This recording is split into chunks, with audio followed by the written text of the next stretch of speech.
One of my favorite authors is Anne Lamott. Apparently she writes novels, but I've only read her nonfiction. Many of her books talk about her struggles with alcoholism, depression, faith, and being a single mother. She also writes about other people, real people who she knows. She is a charitable writer, and she doesn't take herself too seriously, but I have thought it must be hazardous to know Lamott in real life. Anything you say or do could be written down and published in a book. Lamott often writes about her son, Sam. One story is titled, "My Son, the Stranger." She talks about when Sam was a teenager, and she asked him to wash their cars while she went for a walk. But when she gets back, the cars are still dirty. She tells Sam this, and he says he washed them. Lamott calls him a liar, and he shows her 2 dirty rags. "I'm not a liar," her son says. "I just did a lousy job." As Lamott puts it, she lost her mind. They fight, she grounds him, she drives off and weeps. And when she returns, her son says, "What do you have to cry about?" Anne Lamott staggers to her room, calls a friend, and is vaguely comforted by the friend's reminder that Mary and Joseph had some rough moments too. I thought of Lamott's story when reading the scripture for today. For Advent and Christmas, we read stories about Jesus' birth. In the months to come, Easter and beyond, we will hear stories from Jesus' adulthood. But on this one Sunday, we read the only story in the Bible that takes place between Jesus' birth and adulthood. So what do we learn from this passage? We start with Jesus' parents, Mary and Joseph. Every year, they made the trek from the small town of Nazareth, near the Sea of Galilee, to the city of Jerusalem for the Passover festival.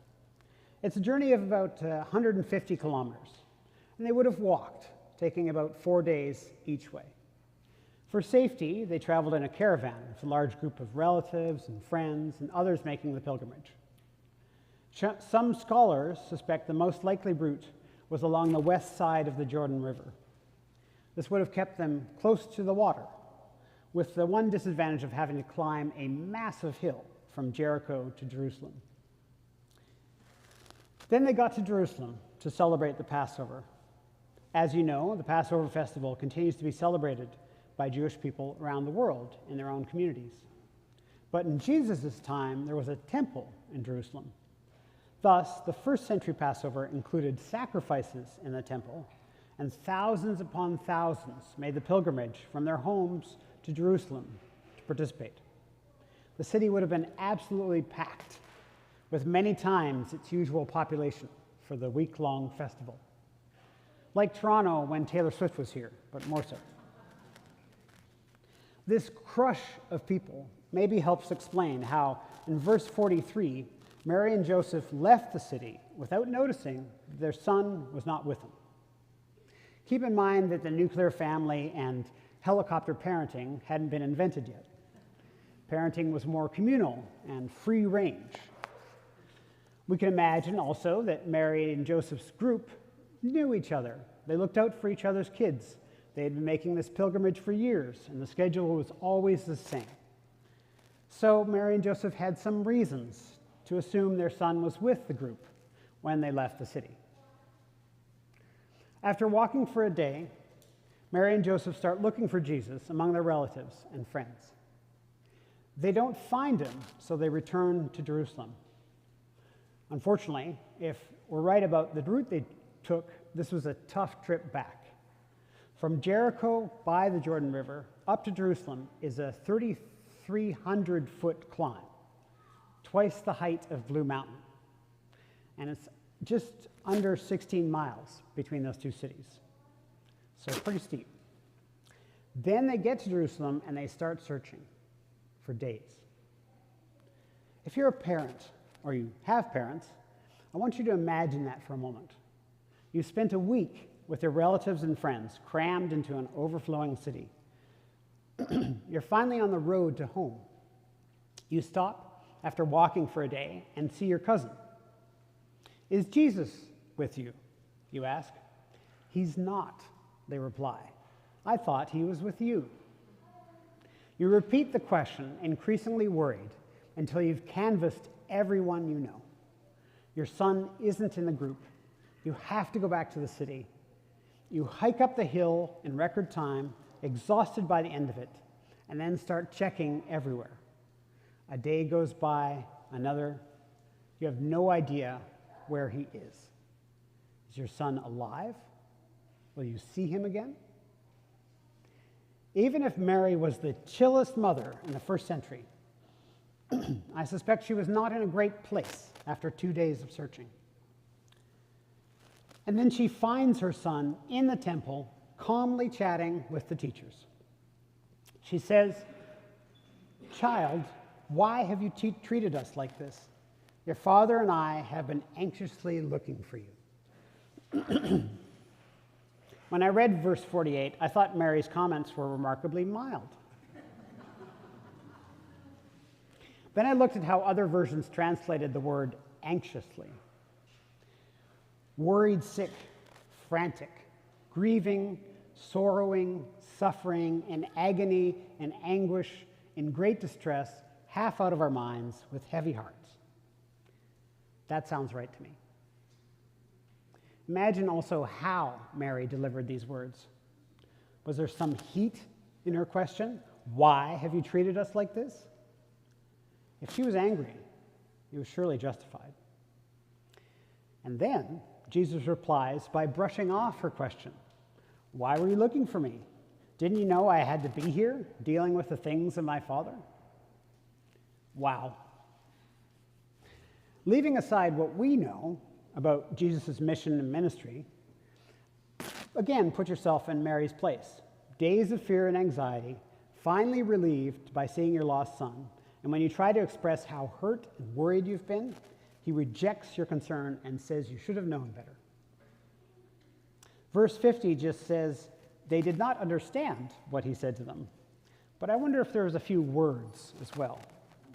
At minimum, I bet Jesus was grounded. But after this interaction, Jesus returns home to Nazareth with his parents. Verse 51 makes a point of saying he was obedient to them, presumably in contrast to what we just saw. And then our passage concludes with two short phrases. First, we are told that Mary treasured all these things in her heart. You may recognize this from the Christmas story. Earlier in the same chapter of Luke, verse 19, Mary learns that her baby will be the Messiah. Mary hears this and treasures it to ponder in her heart, the verse says. Here, she does the same. Second, we are told in verse 52 that after this, Jesus increased in wisdom and divine and human favor. This is an echo of the story of Samuel, a prophet in ancient Israel. Samuel's mother, Hannah, was barren. She prayed for a child, and Samuel was born. She sings in joy, much like Mary does, and dedicates her son to serving at the temple. The narrator of Samuel's story tells us that the ministers in the temple were corrupt.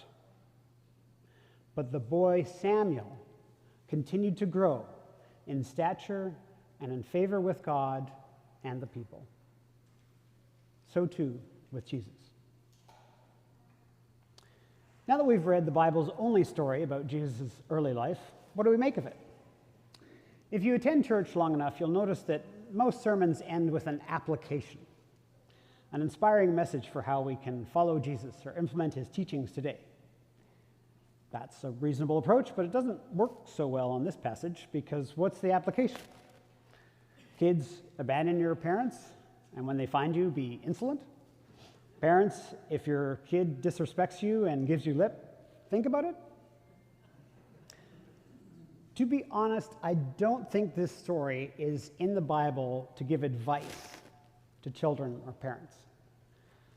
Nor do I think it's intended to critique Jesus, even though, by our standards, his attitude towards his parents was not great. Rather, I think the gospel writers wanted to simply write and share what Jesus said and did, and thereby reveal him to us. So, what is revealed here? From a young age, this gospel says Jesus was different.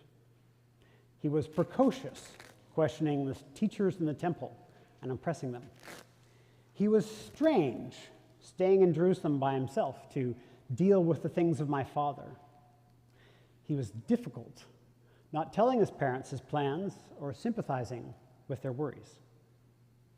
And he was unique, with a calling like that of Samuel, dedicated by his mother, destined to confront and overthrow the powers of his day.